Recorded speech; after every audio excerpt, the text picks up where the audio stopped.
आश्रम में रहने वाला एक शिष्य एक दिन अपने गुरु के पास जाता है। गुरुवर, मैं आत्मा संदेह की भावना से ग्रसित हूँ। मैं अपने ऊपर विश्वास नहीं कर पाता। मैं अपनी योग्यताओं और क्षमताओं पर भी विश्वास नहीं कर पाता। मुझे अपने लक्ष्यों पर भी भरोसा नहीं है कि मैं उन्हें पूरा कर पाऊंगा। मैं हर दिन हर काम के लिए खुद पर संदेह करता हूँ। कई बार मेरे आसपास के लोग मुझे प्रोत्साहित करने का प्रयास करते हैं कि मैं योग्य हूँ और कुछ भी कर सकता हूँ, लेकिन मुझे उनकी बातों पर भी संदेह होता है। किसी भी बड़े और कठिन कार्य को करने से पहले मैं खुद को बहुत समझाने का प्रयास करता हूँ कि मैं उस कार्य को कर सकता हूँ, लेकिन जैसे ही उस कार्य को करने का समय नजदीक आता है, संदेह और डर मेरे ऊपर हावी हो जाता है और मैं उस कार्य को खराब कर देता हूँ। लोगों के बीच हंसी का पात्र बनता रहता हूँ। गुरुवर, आप मुझे स्वयं पर विश्वास करने की शक्ति के विषय में कुछ बताइए और इस आत्मा संदेह की भावना को खत्म करने के लिए मेरा मार्गदर्शन कीजिए। गुरु ने अपने शिष्य की पूरी बात ध्यान पूर्वक सुनी और फिर कहना शुरू किया, अगर तुम्हें अपनी बाहरी दुनिया को जीतना है या फिर बाहरी दुनिया में कुछ भी हासिल करना है, तो सबसे पहले तुम्हें अपनी आंतरिक दुनिया को जीतना होगा और खुद को आंतरिक दुनिया को जीतने के लिए तुम्हें अपने अंदर की विश्वास प्रणाली को मजबूत बनाना होगा, क्योंकि जब तक तुम खुद पर विश्वास करना नहीं सीखते तब तक तुम्हारे आसपास के लोग भी तुम पर विश्वास नहीं करेंगे। और एक बात हमेशा याद रखो, दूसरे लोग तुम पर विश्वास करें या ना करें, तुम्हें अपने ऊपर पूर्ण विश्वास होना चाहिए, क्योंकि अगर दूसरे लोगों को तुम पर भरोसा नहीं है पर तुम्हें अपने ऊपर विश्वास है कि मैं कुछ अच्छा कर सकता हूँ, तो यह तुम्हारे लिए बहुत है। हम इंसानों के पास एक बहुत ही अच्छी शक्ति है और वह शक्ति है विश्वास करने की शक्ति। हर अलग अलग इंसान हर परिस्थिति को अपने नजरिए से देखता है और यह वही शक्ति है। और जिस तरह से हमारे विश्वास होंगे उसी नजरिए से हम अपने आसपास की घटनाओं को देखेंगे और हमारा आत्मविश्वास भी उसी तरह का होगा। इसे एक छोटी सी कहानी से समझो। एक बार एक राजा ने 2 पक्षी खरीदे। फिर उसने अपने माली से कहा कि वह इन दोनों पक्षियों को उड़ाना सिखाए। कुछ दिन बाद माली ने देखा कि उन दोनों में से एक पक्षी ने उड़ना सीख लिया, लेकिन दूसरा पक्षी नहीं उड़ पा रहा है। वह पक्षी एक बड़े पेड़ की डाली पर बैठा रहता है। माली उस पक्षी को उड़ाने की बहुत कोशिश करता था, लेकिन कोई भी फायदा नहीं हुआ। एक दिन जब दोनों पक्षियों को आसमान में उड़ते राजा ने देखा तो वह बहुत आश्चर्य में पड़ गया। उसने माली से पूछा कि तुमने ऐसा क्या किया? इनमें से केवल एक ही पक्षी उड़ता था, दूसरा बिल्कुल भी नहीं उड़ता था, तो तुमने दूसरे पक्षी को उड़ाना कैसे सिखाया? माली ने उत्तर दिया कि मैंने उसे उड़ाने के बहुत ज्यादा प्रयास किए, लेकिन वह फिर भी नहीं उड़ पाया, इसलिए मैंने उस डाली को ही काट दिया जिस पर वह बैठा रहता था। उस दिन के बाद से धीरे धीरे उसने उड़ना सीख लिया। कहानी खत्म होने के बाद गुरु ने कहा कि यही हालत इंसान की भी है। इंसान अपने दुखों से और अपनी परेशानियों से चिपका रहता है। वह अपने आराम के क्षेत्र में बैठा रहता है और फिर कहता है कि मैं यह नहीं कर सकता। अगर तुम किसी चीज के लिए प्रयास करोगे ही नहीं, अगर तुम आगे अपना काम करोगे ही नहीं, तो फिर तुम्हें अपना परिणाम नहीं मिलेगा। ज्यादातर लोग बस बैठे रहते हैं और फिर यह सोचते हैं कि उन्हें विश्वास करने और सोचने से सब कुछ मिल जाएगा, लेकिन ऐसा नहीं है। अगर तुम्हें विश्वास है कि तुम कुछ अच्छा कर सकते हो तो तुम्हें काम करना भी पड़ेगा। याद रखो, अपने आराम क्षेत्र में फंसे रहना और सिर्फ सोचते रहना हमारी जिंदगी को बर्बाद करता है। जब किसी इंसान की जिंदगी में कुछ बुरा होता है तो वह नकारात्मक सोचना शुरू कर देता है और उस समय का स्वयं पर बिल्कुल भी नियंत्रण नहीं होता। फिर वह ना तो स्वयं पर विश्वास करता है और ना दूसरों पर विश्वास करता है और ना ही इस ब्रह्मांड की शक्ति पर विश्वास करता है, और यही उसकी सबसे बड़ी गलती है। ऐसी स्थिति में इंसान सिर्फ 2 चीजें कर सकता है। पहली, या तो वह हार मान ले और उस दुख को और उन विश्वासों को स्वीकार कर ले और खुद पर, लोगों पर, ब्रह्मांड पर विश्वास करना बंद कर दे, या फिर वह उस दुख को खत्म करने का रास्ता ढूंढ ले। उस समय उसके पास इन 2 रास्तों के अलावा कोई तीसरा रास्ता नहीं होता। अगर तुम अच्छा सोचोगे, अगर तुम नकारात्मक सोचोगे, तो उससे होगा यह कि तुम्हारा दिमाग तुम्हारी समस्याओं का समाधान खोजना शुरू कर देगा। जब हम नकारात्मक सोचते हैं तब हम चिंता और तनाव से भर जाते हैं, जिससे उस समय ना तो हम सही निर्णय ले पाते हैं और ना ही सही तरीके से काम कर पाते हैं। इसलिए जब व्यक्ति दुखी होता है तो वह और भी ज़्यादा गलत काम करने लगता है, उसके प्रयास में भी ज़्यादा गलत हो जाते हैं। हमारे दिमाग में इतनी शक्ति है कि वह किसी झूठे सपने को भी बिल्कुल सच कर सकता है। जब अपने लक्ष्य के बारे में, अपने उद्देश्य के बारे में पूरी तरह से सोच लेते हैं, यानी जब हम निर्णय ले लेते हैं कि यह मेरा लक्ष्य है, इसके बाद हम बिल्कुल भी यहाँ वहाँ नहीं भटकते, तो हमारा दिमाग उस सपने को सच मानना शुरू कर देता है, क्योंकि अब हमारा ध्यान सिर्फ उसी एक चीज पर है। लेकिन अगर हम हर दिन बदलते रहेंगे तो हम कहीं भी नहीं पहुँचेंगे। जिस चीज को हमारा दिमाग पूरी तरह से स्वीकार कर लेता है, वह चीज किसी न किसी रूप में पूरी हो जाती है। अगर तुम यह विश्वास कर लेते हो कि तुम अपने लक्ष्य को पूरा करने में सफल रहोगे, तो तुम्हारा विश्वास उन चीज़ों को सच बना देगा। लेकिन अगर तुम्हारे मन में कोई संदेह रहता है, अगर तुम अपने ऊपर विश्वास नहीं कर पाते, अगर तुम इस ब्रह्मांड की शक्ति पर विश्वास नहीं कर पाते, तो फिर मेरी बात मानो, तुम निश्चित रूप से सफल होने वाले हो। और तुम्हारी असफलता का एक बहुत बड़ा कारण यह है कि तुम अपने ऊपर, इस ब्रह्मांड की शक्ति के ऊपर बिल्कुल भी विश्वास नहीं करते हो। कहने का मतलब यह है कि तुम्हारे जीवन में नकारात्मक परिस्थितियां कई बार आएंगी, लेकिन तुम्हारे ऊपर निर्भर करता है कि तुम कैसी प्रक्रिया दोगे। या तो तुम थोड़ी देर के लिए दुखी होकर उसके बाद यह समझ सकते हो कि मुझे अच्छा सोचना है, तब यह समस्या का समाधान खोज सकता हूँ। या फिर तुम नकारात्मक सोच सकते हो, बहुत ज़्यादा नकारात्मक सोच सकते हो और धीरे धीरे उस चीज़ को एक चिंता बना सकते हो और अपने ऊपर इतना ज़्यादा दबाव और तनाव बना सकते हो, जिसकी वजह से तुम्हारे अंदर बहुत सारी शारीरिक और मानसिक बीमारियां पैदा हो जाती हैं। इसलिए जिस तरह से माली ने वो टहनी काटी थी, उसी तरह तुम्हें अपने नकारात्मक विचारों को धीरे धीरे काटना होगा, जिससे तुम दोबारा उसी नकारात्मक विश्वास पर जाकर ना बैठो। जैसे जैसे तुम नकारात्मक विश्वासों को सकारात्मक विश्वासों में बदल जाओगे, वैसे वैसे तुम्हारे प्रयास, तुम्हारा नज़रिया, तुम्हारे सोचने का तरीका, तुम्हारे दिमाग में आने वाले विचार बदलते जाएंगे। अब यहाँ पर एक सबसे ज़रूरी समझने वाली बात यह है कि तुम्हारी भावनाएं तुम्हारे लिए एक सबसे बड़ा हथियार है। जब तुम अपने जीवन में किसी लक्ष्य को तय करते हो, उसके बारे में सोचते हो, तब वहाँ पर भावनाओं को जोड़ना बहुत ज़्यादा ज़रूरी होता है, क्योंकि हमारी भावनाओं में बहुत ज़्यादा शक्ति होती है। जब हम अपनी इच्छा को, भावनाओं को, विचारों को सही दिशा में जोड़ते हैं, उन्हें सही दिशा में लगाते हैं, तब हमारी ज़िंदगी में सकारात्मक बदलाव आना शुरू हो जाता है। अगर तुम ऐसे लक्ष्य तय करते हो जहाँ पर तुम्हारी भावनाएं सही जगह जा रही हैं, तो तुम हमेशा उत्साहित रहने लगते हो और लंबे समय में तुम्हारी भावनाएं उससे जुड़ने लगती हैं। लेकिन अगर तुम्हें अपनी भावनाओं का सही फायदा लेना है, तो सबसे पहले तुम्हें अपने अवचेतन मन को सही तरीके से प्रशिक्षित करना होगा।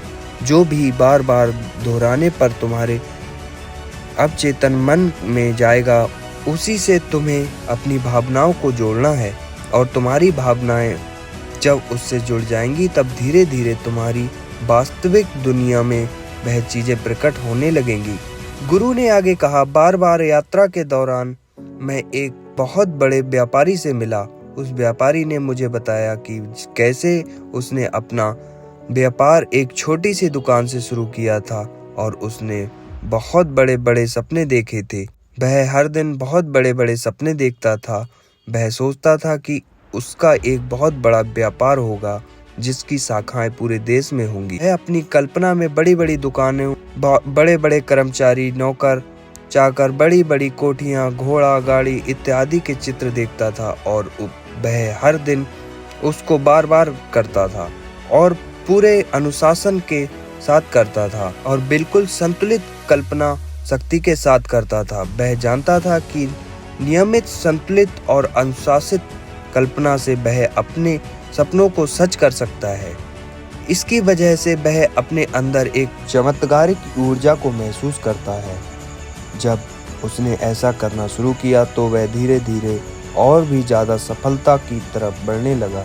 वह ब्रह्मांड के आकर्षण के नियम से अपनी मनचाही चीज़ों को अपनी ओर आकर्षित करने लगा।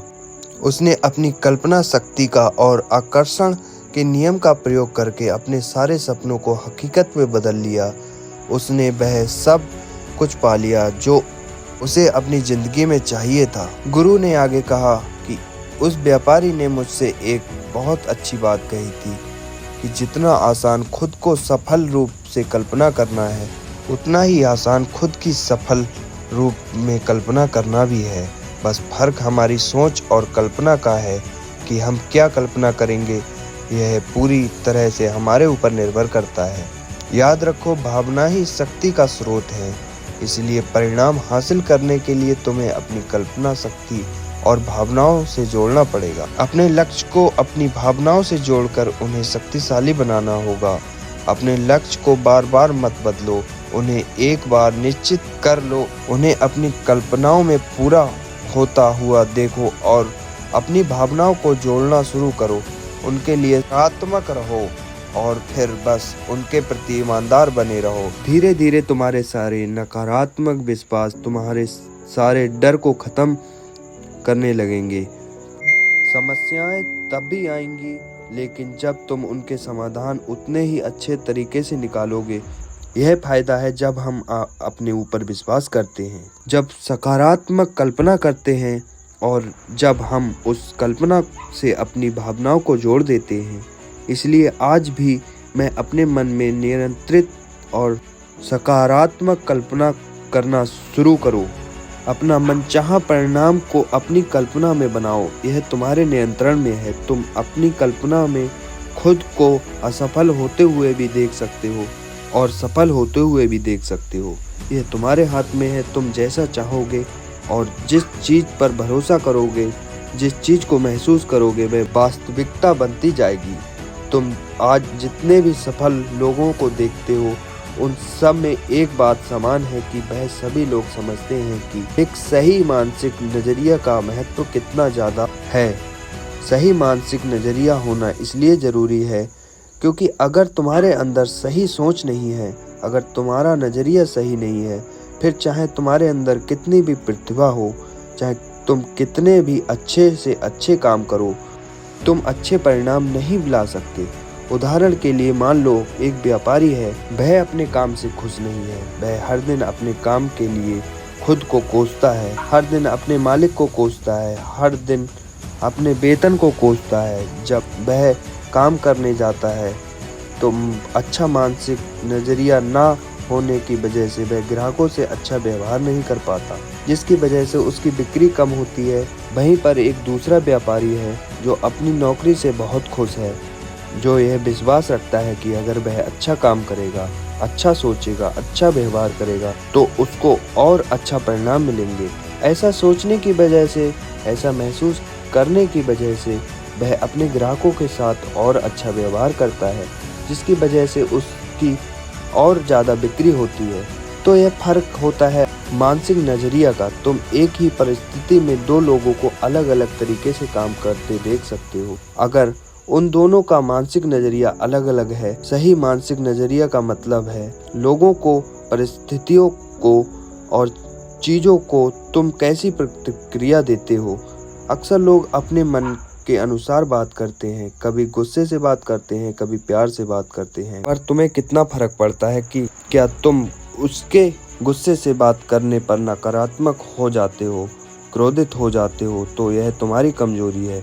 उसी तरह अलग अलग परिस्थितियों और घटनाओं पर तुम कैसी प्रतिक्रिया देते हो। अगर कोई परेशानी आई तो तुम विचलित और नकारात्मक हो जाते हो, तो यह भी तुम्हारी एक कमजोरी है। इसका मतलब तुम्हारे अंदर सकारात्मक मानसिक नज़रिया नहीं है। अक्सर हमारे आसपास बहुत ज़्यादा नकारात्मकता होती है, लेकिन हम उसे अपने अंदर आने की इजाज़त नहीं देते। और ऐसा तब होता है जब हम बाहर से नकारात्मक पर विश्वास करना शुरू कर देते हैं। अगर ऐसा ना हो तो बाहर से नकारात्मक चीज़ें भी हमारे ऊपर असर नहीं कर पाएंगी। अगर तुम खुद को इतना ज़्यादा मजबूत बना लो, मानसिक नज़रिया को इतना सही कर लो, तो तुम आसपास होने वाली नकारात्मक चीज़ों का, लोगों की, परिस्थितियों का तुम्हारे ऊपर कोई भी असर नहीं पड़ेगा। विश्वास में कितनी शक्ति होती है इस कहानी से समझो। एक बार एक सेठ था जिसको एक बीमारी थी। उसके फेफड़ों में, उनके शरीर में यह बीमारी बहुत बढ़ चुकी थी। जब बहुत उपचार करने के बाद कोई फायदा नहीं हुआ तो उसके बेटे ने अपने पिता का उपचार करने का निर्णय किया। उस सेठ का बेटा एक जगह पर गया और जब वह वहां से वापस आया तो उसने पिता से कहा, मैं एक बड़े प्रसिद्ध साधु से मिला, उसने मुझे यह ताबीज़ दिया है, पर इसके बदले में उसने मुझसे 50 सोने के सिक्के लिए। लेकिन सेठ के लड़के ने उस ताबीज को एक बाजार से खरीदा था। वह एक साधारण चांदी का ताबीज था, लेकिन उस लड़के ने पिता को बताया कि यह बहुत ही शक्तिशाली ताबीज है। इसको छूने से बहुत से लोगों की बड़ी बड़ी बीमारियां ठीक हो गई हैं। और उस लड़के ने अपने पिता के विश्वास को यहाँ पर जीत लिया। उसके पिता ने ताबीज को उसके हाथ से लिया और प्रार्थना करने लगा और वह प्रार्थना करते करते सो गया। अगली सुबह सब हैरान हो गए जब चिकित्सकों ने निरीक्षण करके यह बताया कि अब वह बिल्कुल ठीक हो चुके हैं। और तुम मुझे बताओ कि वह इंसान ठीक कैसे हुआ? उस ताबीज से या अपने विश्वास की शक्ति से? उसका विश्वास और उसकी भावनाएं एक दूसरे से जुड़ गए और वह बिल्कुल ठीक हो गया। उसको कभी भी यह पता नहीं चला कि उसके साथ यह प्रयोग किया गया था, और उसको पता चल जाता तो वह दोबारा बीमार पड़ जाता। वह पूरी तरह से स्वस्थ रहा और उसके बाद कई सालों तक जीवित रहा। विश्वास में कितनी ज़्यादा शक्ति होती है यह तुम सच्ची कहानी से समझ सकते हो। यह विश्वास ही है जिसकी वजह से लोगों की ज़िंदगी में बड़े बड़े बदलाव आए, और तुम भी विश्वास की शक्ति का प्रयोग कर सकते हो। इसकी शक्ति से जीवन में कुछ भी हासिल कर सकते हो, क्योंकि विश्वास से कुछ भी किया जा सकता है। आज इन बातों और कहानियों से तुम्हें समझ आया होगा कि विश्वास कितना ज़्यादा शक्तिशाली है। यह हमारी बीमारियों को ठीक कर सकता है, यह हमारी ज़िंदगी में बड़े बड़े बदलाव ला सकता है। इसीलिए विश्वास की शक्ति का प्रयोग करना शुरू करो। इसका प्रयोग करने के लिए तुम्हें कल्पनाओं का, सकारात्मक विचारों का, अपनी भावनाओं का सहारा ना होगा, और ना धीरे धीरे नकारात्मक विश्वासों को ख़त्म करना होगा। हमारे नकारात्मक विश्वास खत्म हो जाएंगे। तुम अपने ऊपर और ब्रह्मांड की शक्ति के ऊपर विश्वास करने लगोगे और तुम्हें बहुत ही अच्छे परिणाम मिलेंगे। इतना कहने के बाद गुरु ने अपनी बात को समाप्त किया और ध्यान से शिष्य की आंखों में देखा। उस शिष्य की आंखों में विश्वास दिखाई दे रहा था। गुरु समझ गए जो बात शिष्य को समझाना चाह रहे थे वह शिष्य ने समझ ली है। इसके बाद शिष्य को वहां से जाने की आज्ञा दी और खुद आंख बंद करके ध्यान में डूब गए। दोस्तों, उम्मीद है ये वीडियो आपको पसंद आई होगी, और यहाँ तक बने रहने के लिए आपका बहुत बहुत धन्यवाद।